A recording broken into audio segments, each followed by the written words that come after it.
Tonight, WestJet whiplash. A pilot strike averted. Now the race to rebook those canceled flights.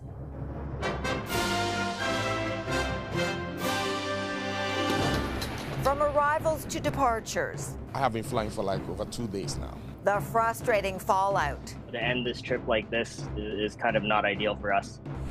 A movie theater giant accused of misleading customers. It's $1.50, it's okay. I think they should keep it the same price. A lawsuit against Cineplex, now playing. Plus, remembering NFL Hall of Famer Jim Brown. The loss of a legendary figure both on and off the field. Bring about a complete economic change in the ghetto in this country.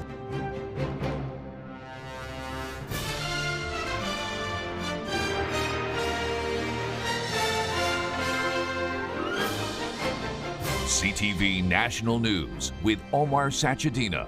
Reporting tonight, Sandy Ronaldo. Good evening. A deal reached overnight just a few hours before the deadline has headed off a WestJet pilot strike at the start of a busy travel season.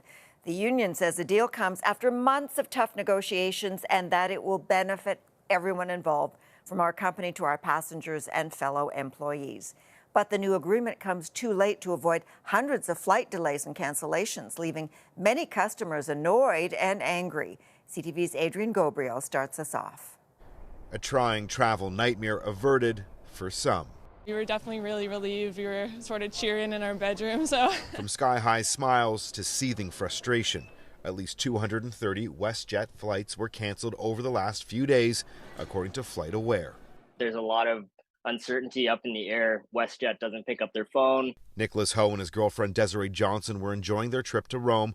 That was until WestJet notified them that their flight home to Vancouver was canceled this morning after a tentative deal had been reached.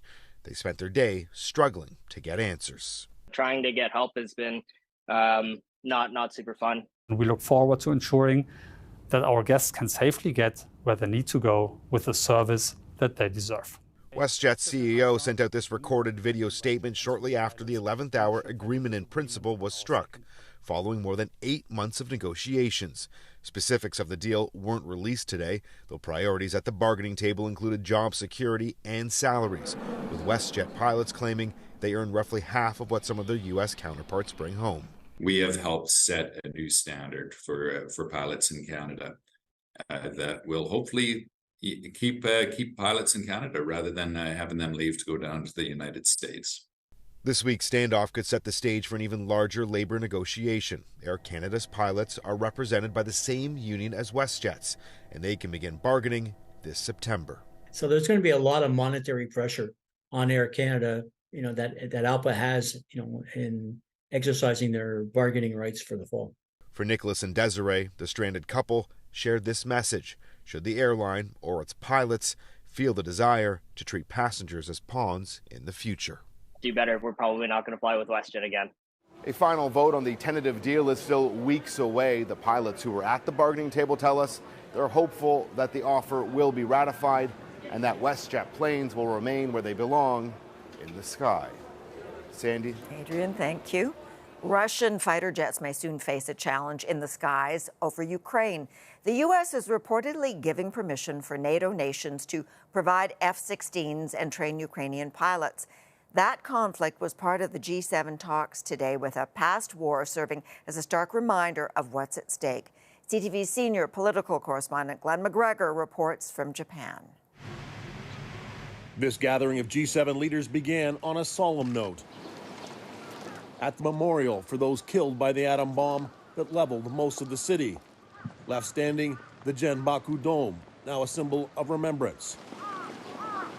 Japan's Prime Minister Fumio Kishida put nuclear disarmament on the summit agenda as his country faces the looming threat of a potentially nuclear North Korea.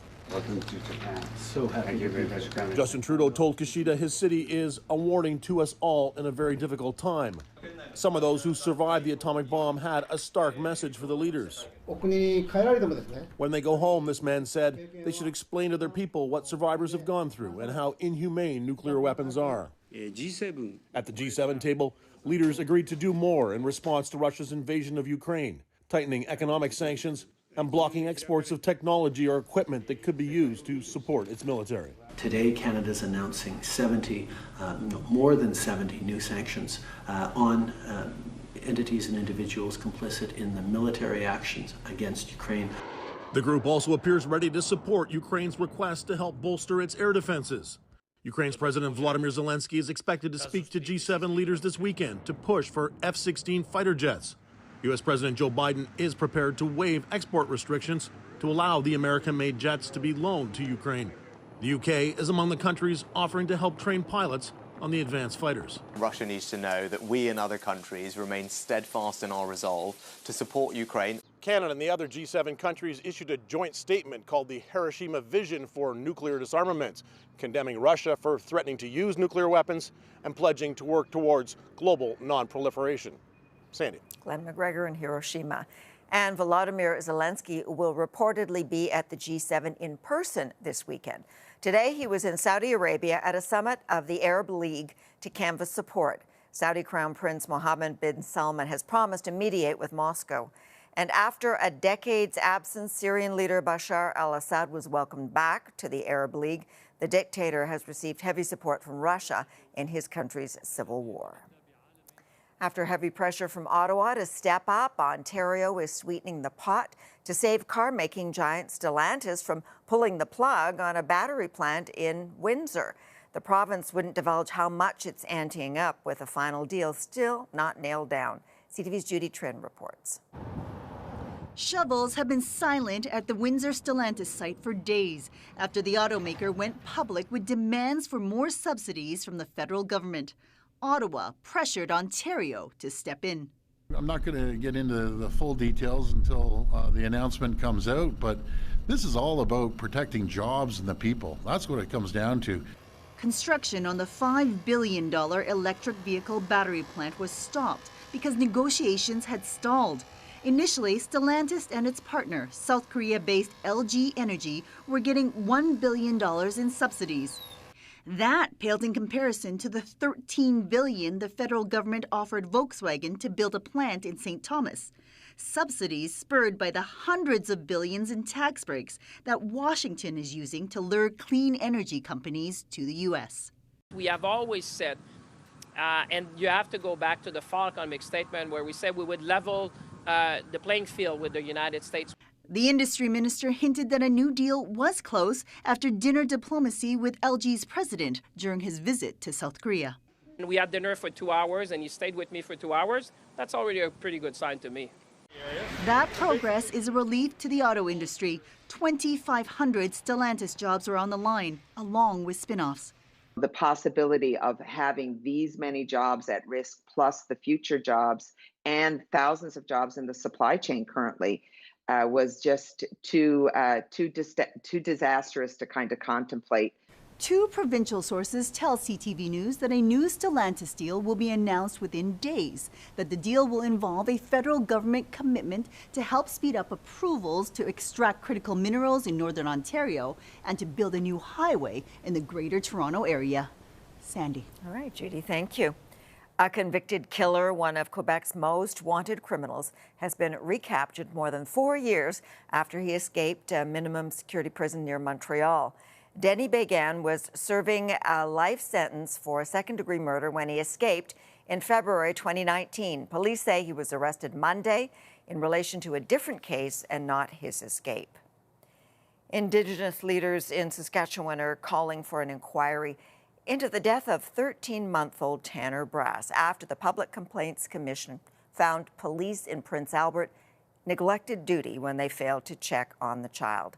Tanner was found dead and covered in bruises. His mother says she begged police to protect her son, who was allegedly trapped inside the home with his father for hours. He has been charged with second-degree murder.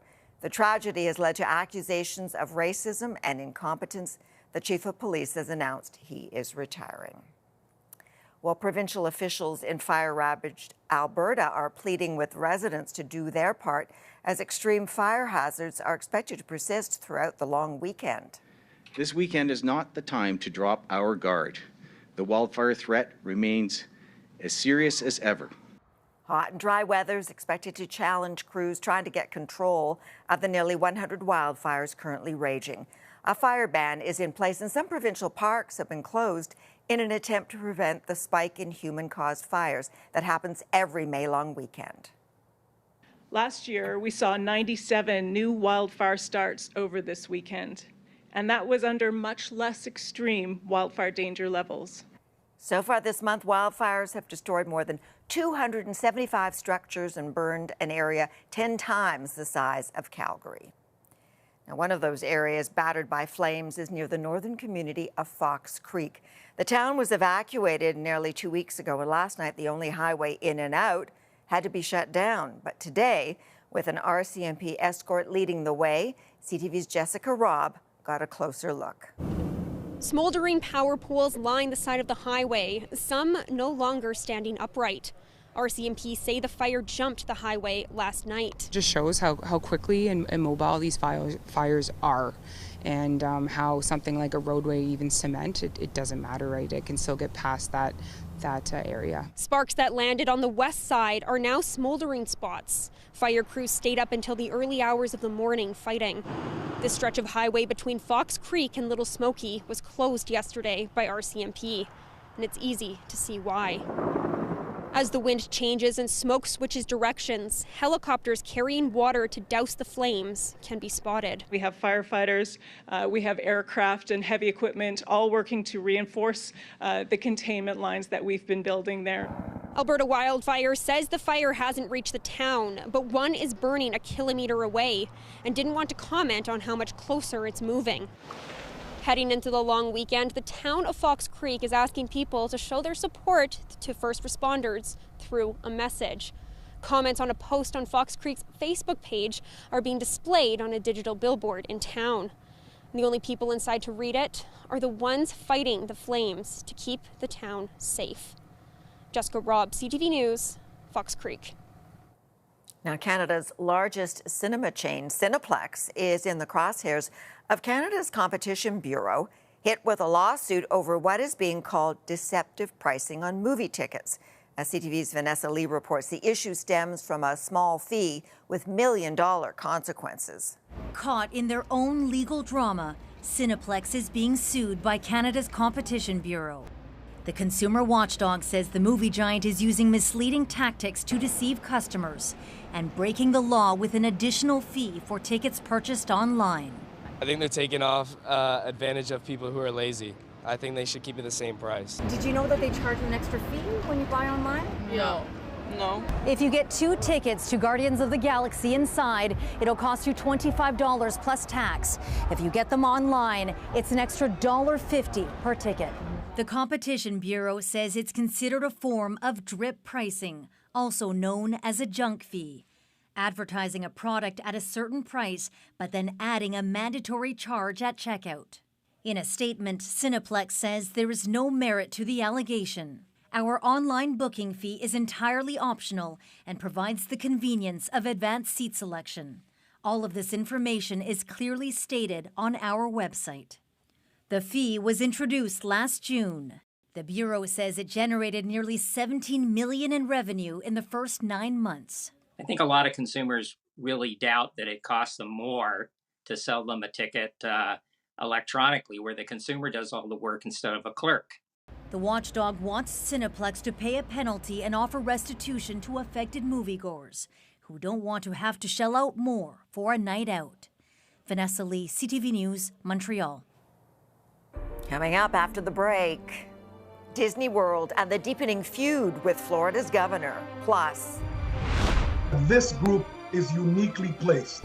Canadian Olympic hero Donovan Bailey makes a run for the Ottawa Senators.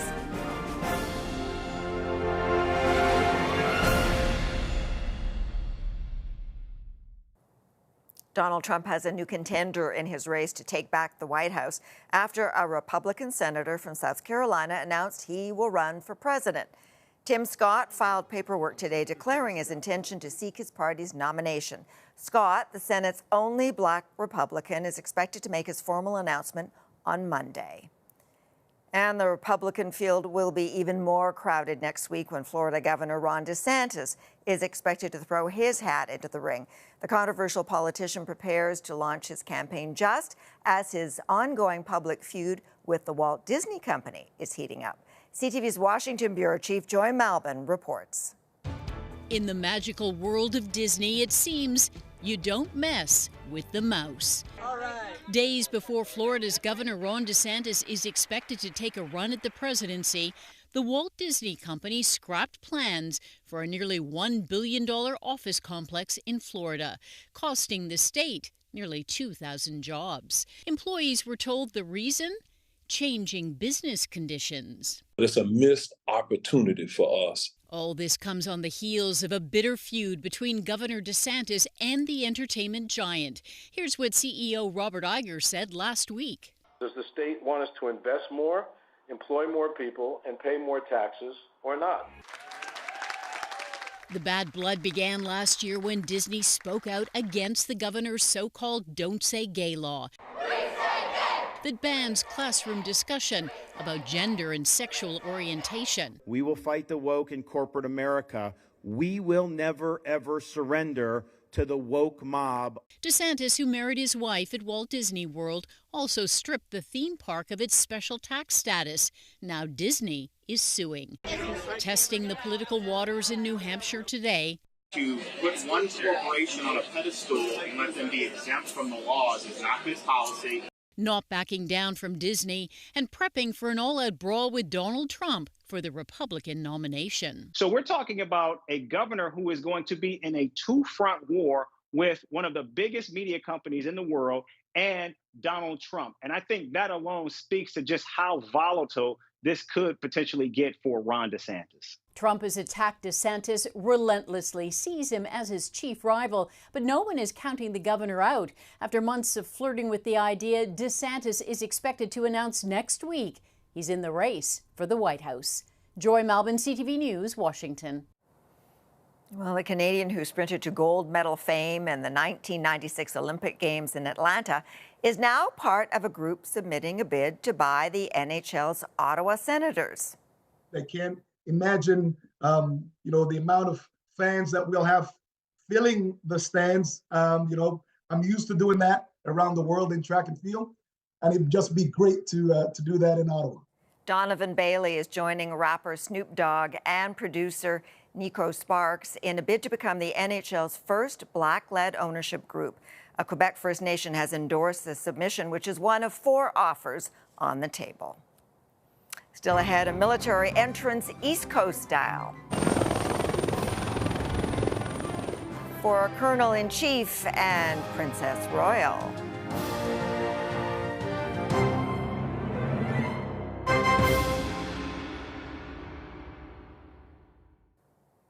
One of the hardest working royals, Princess Anne, has a special place in her heart for Canada. She's back again this weekend visiting New Brunswick. Anne, who is Colonel-in-Chief of 7 Canadian military regiments, is helping to mark a special anniversary. CTV's Atlantic Bureau Chief Christian Ashkate reports. Princess Anne, sister of King Charles, made a brief stop for tea in Fredericton. It was her first stop in the province, joining the Premier and the Lieutenant Governor at Government House.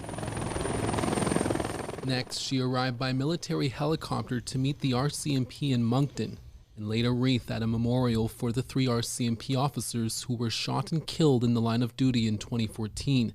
The Princess Royal later shared a few somber words with the families of the late constables.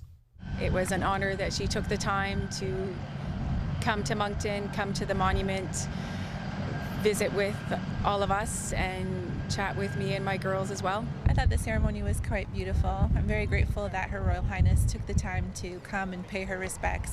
More than 200 people attended the ceremony, with some interested in catching a glimpse of royalty. It was wonderful. I I came early this morning and make sure I can find a parking space.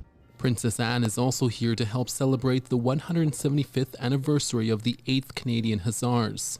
She's been the Colonel-in-Chief of the regiment for more than half a century. It was formed in 1848 and is Canada's oldest serving army regiment that fought in both world wars. She's maintained a personal interest in this regiment, people from southern New Brunswick, Moncton and Sussex, for well over 50 years. It's quite an accomplishment. Princess Anne's weekend schedule includes a military parade on Saturday, followed by more celebrations in Sussex on Sunday, before she heads back to the UK. Krisanashkate, CTV News, Halifax. The bass player for one of Britain's most influential bands has died.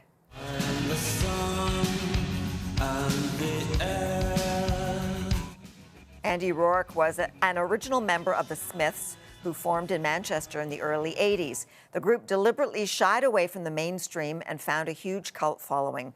Rourke died after a lengthy illness with pancreatic cancer. He was 59. After the break, a man for all seasons, remembering the athlete, actor, and activist Jim Brown.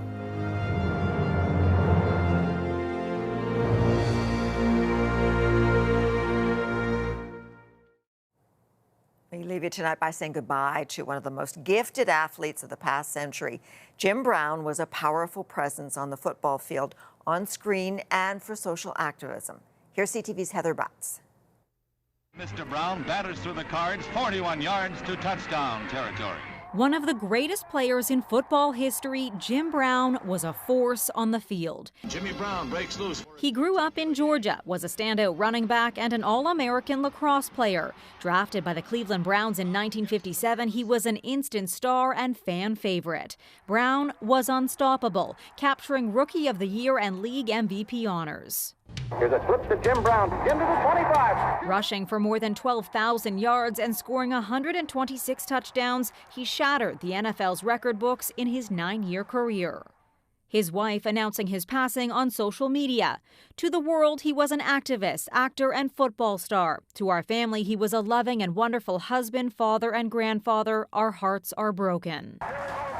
With power, speed, and endurance, number 32 dominated his competitors, never missing a game, playing 118 straight before retiring in his prime at age 30, stepping away from the game to become an actor. Jimmy Brown as Napoleon Jefferson. Brown appeared in more than 40 films, including The Dirty Dozen. It ain't my party. And 100 Rifles. While he made headlines for legal issues, including assault accusations against women, Brown used his platform to become a prominent civil rights advocate during the 60s, supporting Muhammad Ali's protest against the Vietnam War. He promoted black-owned businesses by creating the Negro Industrial and Economic Union. Bring about a complete economic change in the ghetto in this country. He also worked to curb gang violence, help inner-city youth and ex-convicts. He'll be remembered for his efforts on and off the field. Jim Brown was 87. Heather Butts, CTV News, Toronto. And that's our newscast for this Friday. Thank you for sharing your time with us. I'm Sandra Ronaldo. Heather Butts will be here this weekend. For Omar and all of us at CTV National News, good night.